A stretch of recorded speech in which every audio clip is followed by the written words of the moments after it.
Hi there, Fisher friends. It's Jenna, coordinator of wellness education, and I'm here to bring you a virtual Napercise. We hosted our first Napercise this past semester before everyone had to leave campus, and it was lovely. Napercise is really understanding sleep hygiene and taking time to really make the best environment for sleep. So, today I'm going to give you some tips on sleeping, sleep hygiene. Hygiene is like taking care of your body and cleaning yourself. You got to do the same thing for sleep hygiene. Take care of yourself and kind of do some practical self care that will make sleeping easier and more restful. So, after I provide some tips, we'll do a quick wind down, mindfulness, and meditation. So that's something that you can use anytime.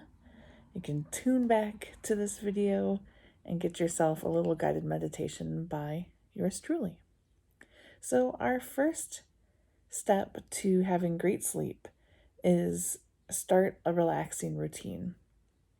So, going to bed at the same time and waking up at the same time every day is really helpful. It gets you in a routine, and as humans, we're kind of into routines. We like habits, and so this is a good habit to start.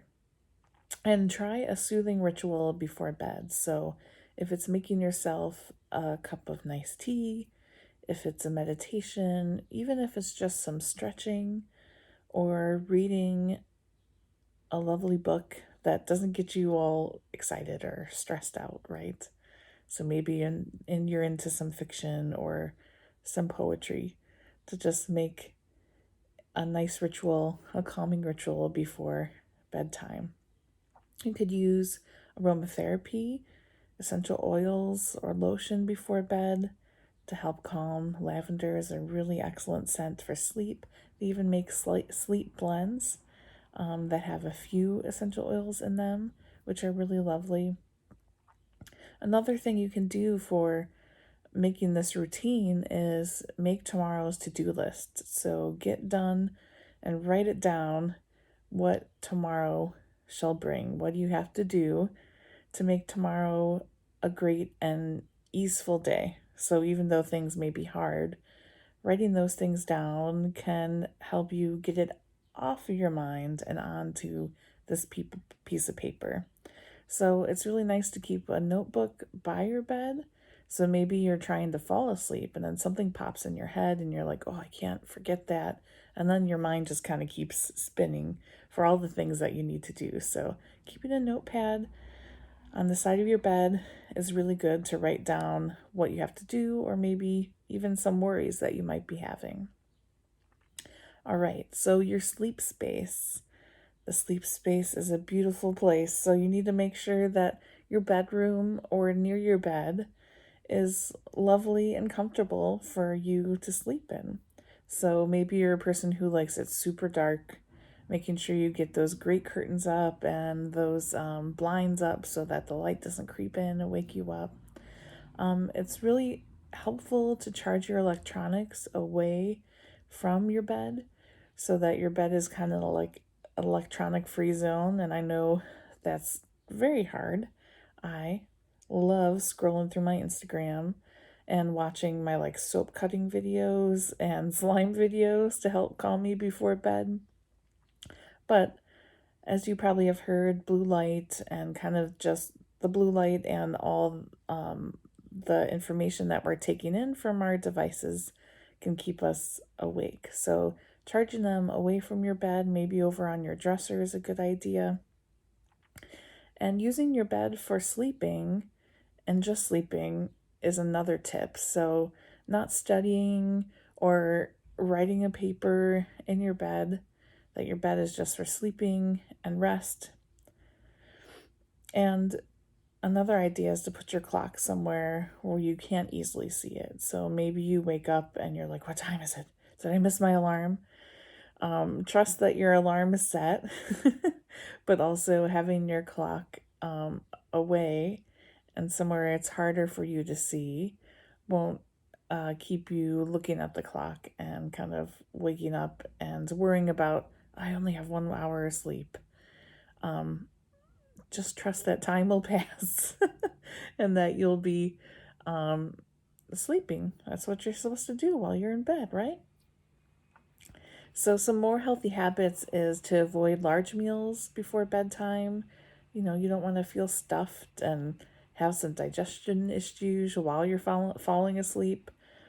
Avoid drinking caffeine 3 hours before bedtime.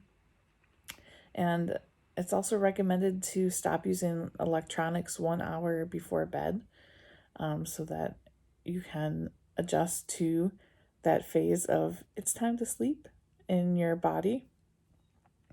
And of course, finding joyful movement throughout the day um, is something that impacts your sleep. So, getting that 30-minute workout, that 30-minute walk, that run, or just playing with some kids outside. And I know it's harder since our gyms and a lot of our activities are shut down, but there's a number of resources online to get some free yoga classes or some free workouts. And if you want that information, I can include that in a link for you.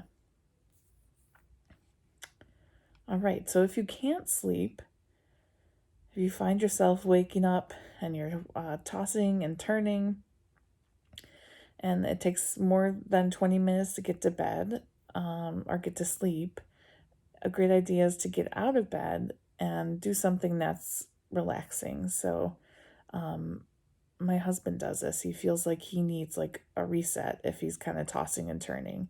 So he gets up out of bed and goes to sit in his office and reads his book. And that's something that's relaxing for him and can bring him back into a place where he feels like he can go back to sleep. And that's something just to repeat. So the phone isn't the best option for that, but if you can find an activity like coloring or reading or doing a meditation, can help you get back into that sleep mode. So for our mindfulness activity, this is something that's short and best done very slowly.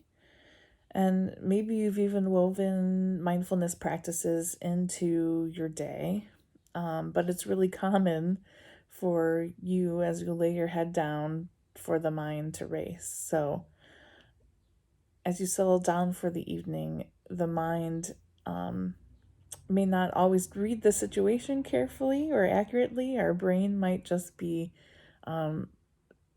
stimulated by daily life, and the mind can even seem a little louder than usual. I call it kind of like a brain chatter. There's like chatter in your brain, and you need to find some way to quiet it down. And so, an exercise like this can help settle the mind and body as you prepare for sleep. So, standing next to your bed, taking a few deep breaths, and just tuning into your breath. So, finding where your breath is in your body, if it's in your belly or your chest, and finding that touchstone for your breath is super important. So, as a yoga teacher, I talk to a lot of students about finding their touchstone of their breath. So, it's how you can feel your breath. So, maybe it's in the nostrils. You can feel the in breath and the out breath, or maybe it's through the mouth, or the rise and fall of the chest, or the belly. And finding that breath is important. Sometimes people like to pay attention to the pause in between the inhale and the exhale. So let's just take a minute to find our breath. If you want, you can close your eyes, get to a safe spot where you feel comfortable closing your eyes even. And you can do this seated or standing. It's nice to do this ritual before bed, just standing in front of your bed before you get in. But while you're here, feel your breath coming into your body and out of the body. So you can feel the breath coming in through the nostrils and the exhale out the mouth. And it's always really helpful to sigh out your exhale. That's a cue to the body that it's time to rest. So inhaling through the nostrils, exhaling out through the mouth. And that big sigh really is a cue to the body to start calming. So taking a few breaths before you get into bed allows you to center yourself in the moment, bringing your awareness to the body as it is right now. And as you climb into bed, you remain aware of what's occurring in your body. So just take a nice stock of what's happening in your body. If it's your feet, your hands, your arms, your shoulders, your neck. Maybe just tune in to what sensations are there. It's tingling or bubbling, or maybe you feel tight in some of those parts. And as you get into the bed and in the resting position, you can feel your body softening into the mattress. And you can picture yourself falling deeper into your mattress as the body relaxes with each exhale. And while you're here and getting comfy in your bed, you can start a body scan. So a body scan is a simple exercise that starts from the bottom of your feet all the way to the top of your head.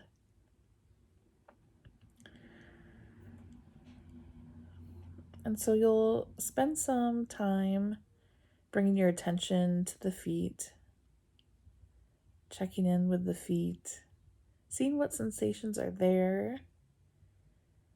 And if you'd like, you can tighten up all of the foot, so the toes,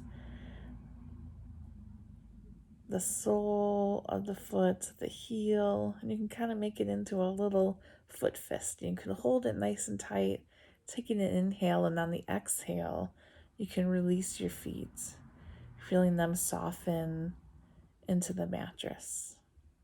And then we just continue this up the body. So bringing our attention to our calves, checking in with what sensations are there,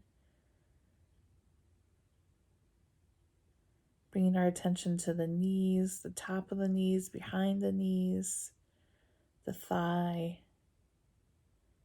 top of the thigh, behind the thigh.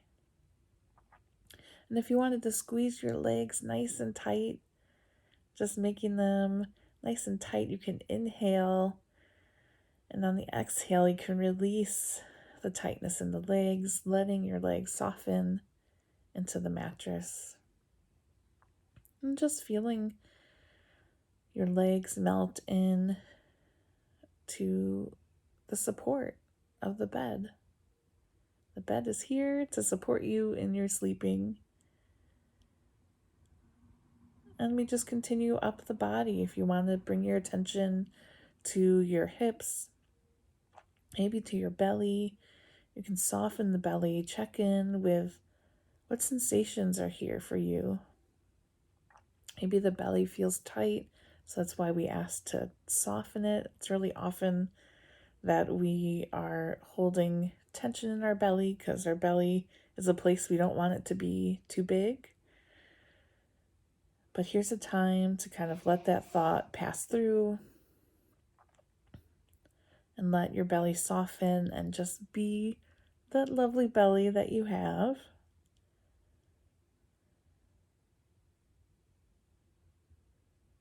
And while you're here, you can tighten up the hips, the butt, the belly.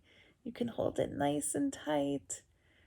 Take a deep breath, and on the exhale, you can release that part of your body, letting it fall into the earth. Let the bed support you. And from here, bring our attention to our hands and our arms. Check in with what sensations are there. Maybe you can ask for your hands and your shoulders and your arms to soften a bit. And if you'd like, you can bring the hands into a fist. And squeeze the fist. You can make the arms nice and tight. You could even bring the shoulders up to your ears. You can hold it for a bit. Take a deep breath. And on our exhale, we can let that release. Falling into the bed. Feeling nice and comfy. And just check in with your chest, your heart, and even the face. We can check in with the muscles of our face. We can see what needs to soften. You can open the face nice and wide. Stick the tongue out. You can even scrunch the face in nice and tight. And you can release that, letting it soften. And we can take one big breath here from the soles of our feet, feeling it come up our body to the top of our head. And then our exhale from the top of our head all the way to the soles of our feet. That's your little exercise for your lovely sleep hygiene. Take care of yourself. I hope you're getting good sleep. If you're not, maybe there's some things you can do to find better sleep for yourself. I am always available to answer any questions, maybe to create some sleeping plans for you. And I hope to be back on campus very soon so we can spend some more time doing some Napercise in person. We get our yoga mats and we calm ourselves down for a little nap. During the day or during the evening, we'll be hosting more Napercise events. So, Fisher friends, it was so nice spending time with you. I'll see you soon. Bye.